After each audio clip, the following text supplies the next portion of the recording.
Hey guys, welcome back to my channel and another video.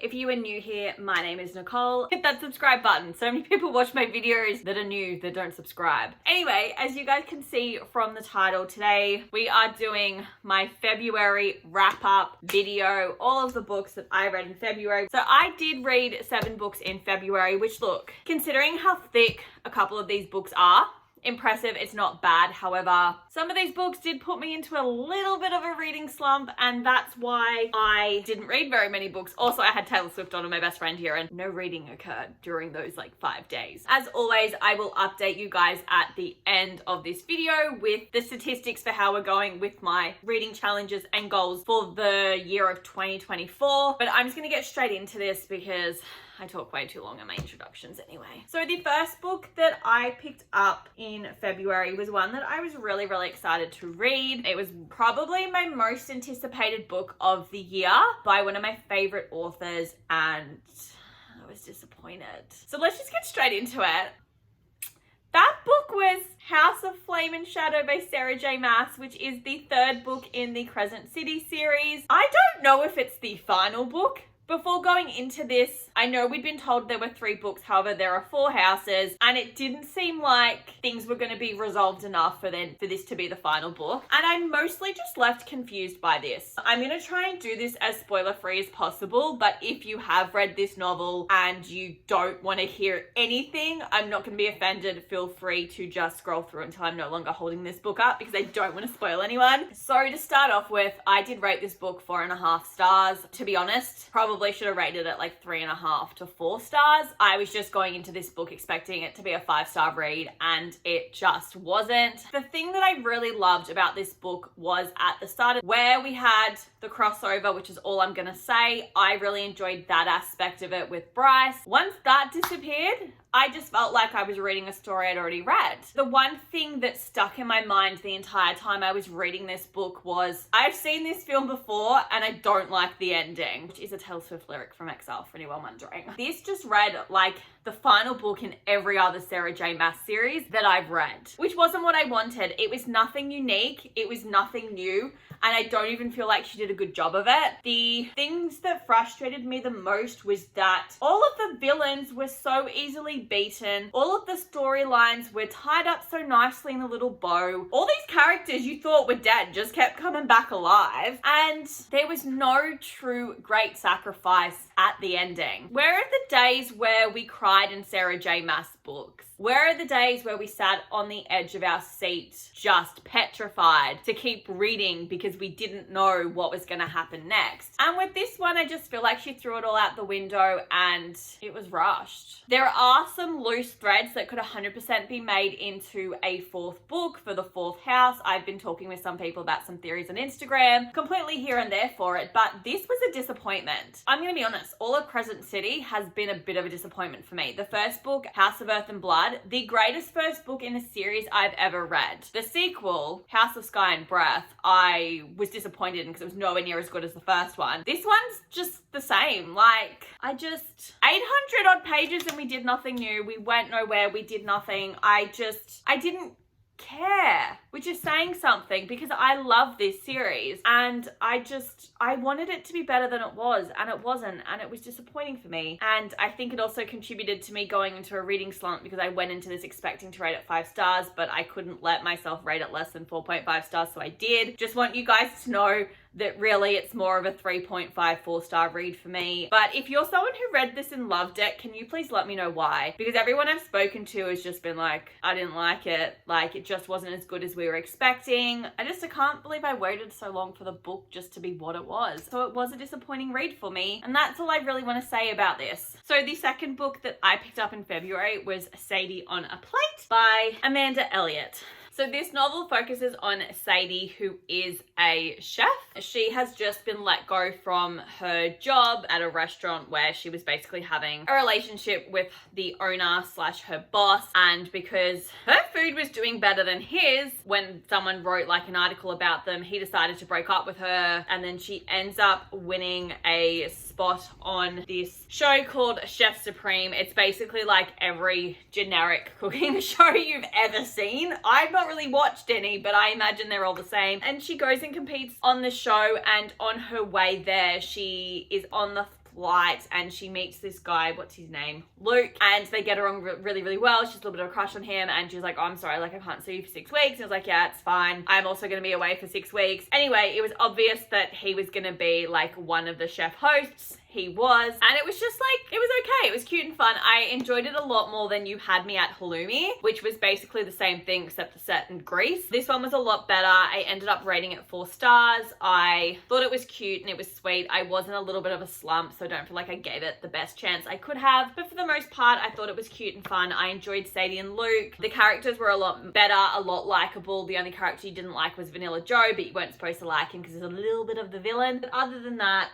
it was cute. And that's what I have to say about this one. And then the third book that I picked up in February was Bride by Ali Hazelwood. If you are unaware, Ali Hazelwood is one of my favorite authors. I have read 5, including this one, it's 6. I've read all 6 of her novels and I adore them. And she normally writes STEM novels that are romances, and this was like her first paranormal fantasy is probably the best way to say it that she's written. I think it's entirely possible that this is going to be like another world that she could bring more books out in, just the way it sort of ended. To actually tell you what goes on in this book, we have our 2 main characters, Misery and Lo. Misery is a vampire and she is the daughter of the vampire in charge. I don't know, can't remember what he's called if they even did it, but he's a politician. He's the head honcho. And then Lo is the alpha of this American pack. And they basically have an arranged marriage to keep the peace between their 2 different people. The vampires and the humans had this alliance where they would trade out a child from someone high in power for the humans and also the vampires, and that child would then live in the other worlds under the sort of the threat of, if for example the vampires did something to hurt the humans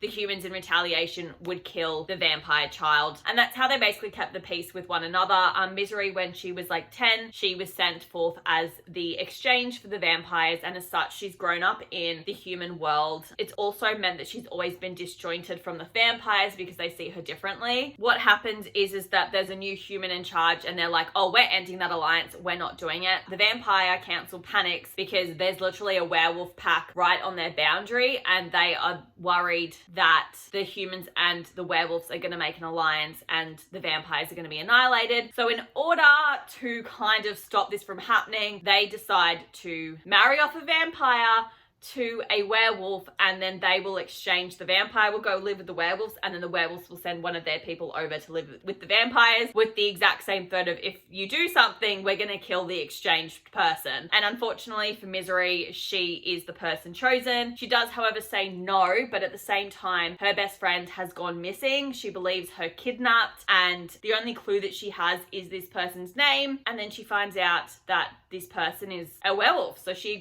agrees to go through with the exchange and marry Lo. I didn't enjoy it as much as I wanted to, as I was hoping to, as I thought I would. I just couldn't really get into it. There was something about it that I couldn't connect with. I did rate it 4.5 stars, probably more of a 4-star rate if I'm being honest. I'm just not very good at rating like my favorite author's books lower than that. I hate Misery's name. I just can't cope with it. I think it's a terrible name to give somebody. I'm sure there's like a metaphor or something there as to why, but I don't care. I don't like it. The things that I liked the most was what was going with her best friend. I thought it was a little bit obvious what was going on with her best friend, but the way that this book ended, it is very obvious that if Ali wanted to, there's a whole other world that she could write in as a spin-off. But yeah, there was just something about Lo and Misery I just couldn't really connect with, and as a couple I don't really care for them, and it's probably bottom 2 in my Ali Hazelwood books if I'm gonna rank them. That whole knotting thing, that's all I'm gonna say about it, was just real weird for me, and I don't know how to feel about it or what to think about it or to process it. And it was a journey, it was an experience. That's all I'm gonna say on Bride. And then we went into our 5th book, which was Legend by Mary Lou. This is the first book in what is allegedly a dystopian thriller. according to Bookmori, which is the app I use to document my books, it said it was a dystopian thriller. The dystopian I don't have an issue with. The thriller bit I do, because this didn't read as a thriller to me, but when this book came out, probably it was. So this book focuses on June and Day. June is in their army, I guess. Well, she's a student in this school so she can go to the army because we've got this dystopian society where the government's in power. We've got to keep the poor people poor and sick, dying of the plague. Every kid at the age of 10 is tested. If you pass it, you go into the academy to become a soldier. If you fail it, you're supposed to be sent off to do something, to these camps or something, but they actually send you off to test you and then kill you. No one who fails these tests lives. Day failed his test and he's alive, and he's been messing with the government ever since, and he's like their most wanted criminal. However, they don't know what he looks like, so they can't identify him. One of his siblings is dying from the plague. Well, not dying from the plague, has the plague, and he wants a cure. He goes looking out for a cure because the government has it because they inject all the rich people with it, like a vaccine, so they don't get sick. It's only ever the poor people. And he breaks in one night and basically comes face to face with June's brother. They have a little bit of a standoff fight. He ends up dead, and everyone blames it on Day. June is inconsolable, and she actually gets promoted from school because she's like top of the class, and she ends up getting put into the army and assigned to bring out Day so that he can be executed because he's basically making a mockery of the government. And we basically find out that there's a whole other plot. As I thought, Day never killed the brother. I rated this 3 stars. I just think that if I had picked this up when the book came out, I probably really would have enjoyed it, but I just didn't care for the characters. I didn't care for the plot. It just annoyed me, and yet I still rated it 3 stars. If I didn't have the other 2 books in this series, I wouldn't be picking them up. I do, however, own them. They're also on my 24 books I want to read in 2024. So I will be continuing the series purely because they're on my bookshelves, not so much because I want to. But it was just like, it was nothing special. It was like barely 300 pages. I also, something that really annoyed me was that depending on whose perspective we were from, the page changed. So this page here is Day's point of view, and this here is June, and I couldn't get over the fact that we went like bolded font to non-bolded font, and it just really annoyed me, and I just couldn't cope with it. It was just predictable to me. I think that's the thing. I feel like I've read so many of these books that it didn't really do anything special or unique, and I could guess what was going on. I thought it was obvious who was the person that actually killed her brother. I just don't feel like it did that concept well. There are books that I think have done it better, and it was just overall a little bit of a disappointment for me, and I think because I was also in a slump, it didn't help. It was just nothing special. And then we went into book 5, which is How to Love Your Neighbor by Sophie Sullivan. To start off with, I rated this book 2.5 stars. I'm claiming that I read this book, but in all honesty with you guys, I got to a point and I went, I'm sick of this. And I flicked through it like this, read some of the dialogue, and then just like read like the last epilogue chapter thing and called it a day. I started out not hating this book, but then eventually I just got sick of it. So we've got our main character, Grace. Her grandparents end up passing away, and in their will, they state that their sort of beach house is to go to Grace. So she inherits this house from her grandparents. It's a little bit run down, and she actually wants to fix it up.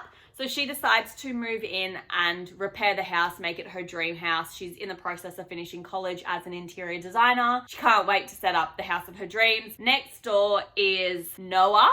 He is a real estate developer, and he has basically been hounding his lawyer and other people in the industry to try and buy the house next door, which is Grace's, and he's met with no's. She literally moves in and he's like, I will offer you double for the house, because he wants to turn it into like a really big property for himself. And every opportunity he gets, this guy asks her if he can buy the house, and it's fucking irritating. He decides to let this magazine company come in and do a spread and a feature on his house, and they basically say, well, we want Grace as the interior designer, and the 2 of them have to work together, and that's the gist of it. And they do work together, and they get together, and that's what I worked out, and I gave up. I didn't like Noah. I didn't really like Grace either. Her ideas for like what they wanted to do with the house and these dumb challenges they were doing, I just didn't care for. It made me cringe, and at times it just felt a little juvenile, and I just didn't enjoy it. That's why I skim read it, and I won't be picking up any other books by this author. And the 6th book that I read in February was You Have a Match by Emma Lord. I rated this book 3.5 stars. So we focus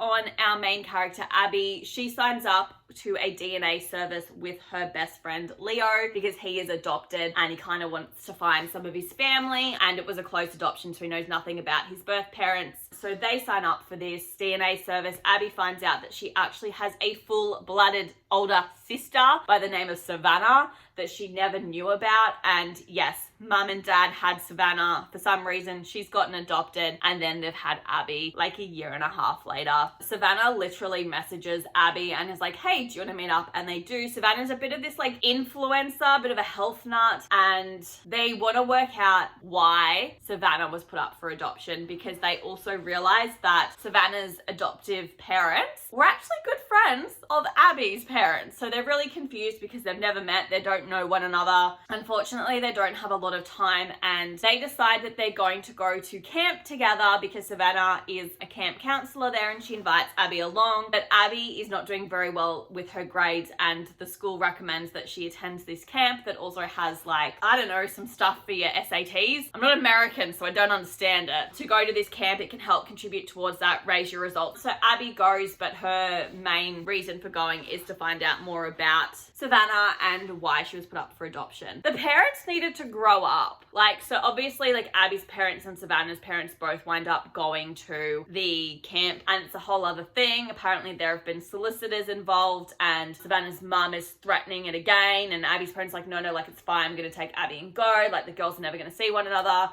And Savannah's dad's there like, she's 18, we can't do jack shit, we can't threaten them with legal stuff. And her mum's like, we can get a restraining order, and Savannah's like, I'm not getting a restraining order, you can't do shit to me, or you can't make me do shit. And it was just, Savannah was the mature one in the situation, and the resolution was interesting.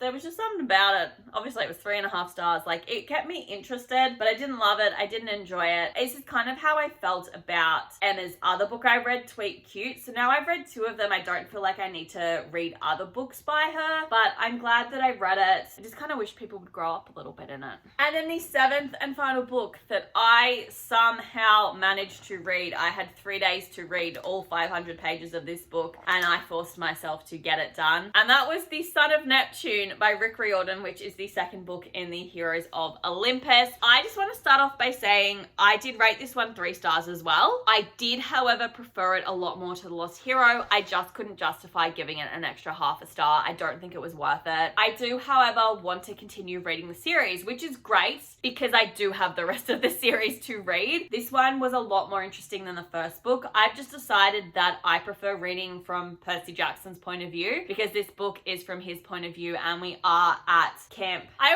read it as Camp Jupiter, but I don't think it is Camp Jupiter. It is Camp Jupiter. So we are in Camp Jupiter with Percy. We're finding out what's gone with him because obviously he was missing from the first book, and he is at the Roman version of Camp Half-Blood, and we get his perspective. We continue on with the prophecy. We've got some new characters. We've got Hazel and Frank, so it was really cool to get some new characters to have the Greek gods in their Roman counterparts. I did just feel like it went for too long. I'm not gonna lie, it was a very long book. But yeah, I preferred it. Percy was more interesting. It was easier for me to get into it. I am excited to have the camps united now because at the end of this book, it ended with Camp Half-Blood coming to Camp Jupiter. Some of the characters, not the whole thing. So I am intrigued to see how the Romans and the Greeks work together, and then like how the gods play into it. We've got our new big bad evil still. I don't like the troll ogre things that are going on, but for the most part, I am liking it. However, I do feel like if I didn't have the whole series, I probably wouldn't have picked up like this one and then continued on with the series, but this one is definitely a lot better than the first one, and I am excited to see where Rick takes the story from here. Okay guys, so they are all 7 books that I read in February. So now we have to do our statistics for the month. On my 24 books I want to read in 2024, I read an additional 3 books off this challenge. We've now read 9 of those 24 books so far. With the book series that I'm gonna read in 2024, I only read The Son of Neptune off that, so we've only read 6 of those books. So same as last month, I've completed 1 whole series, which was the Little Bridge series.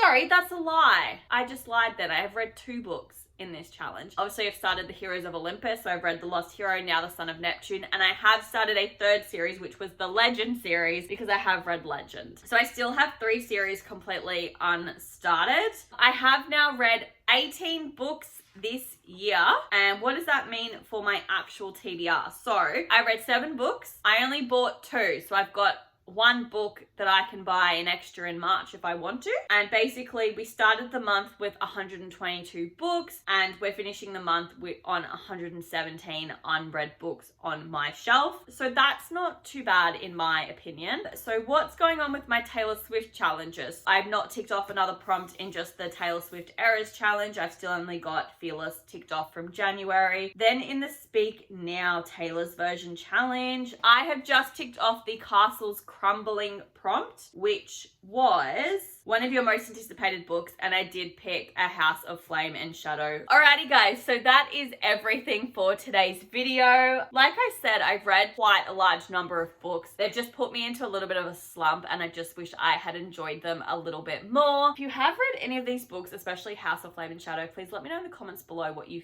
thought of it. So I'm genuinely intrigued to know if there are other people that were left a little bit disappointed by it or if it was just me and a few other people. But I will see you guys in my video for next week. Bye!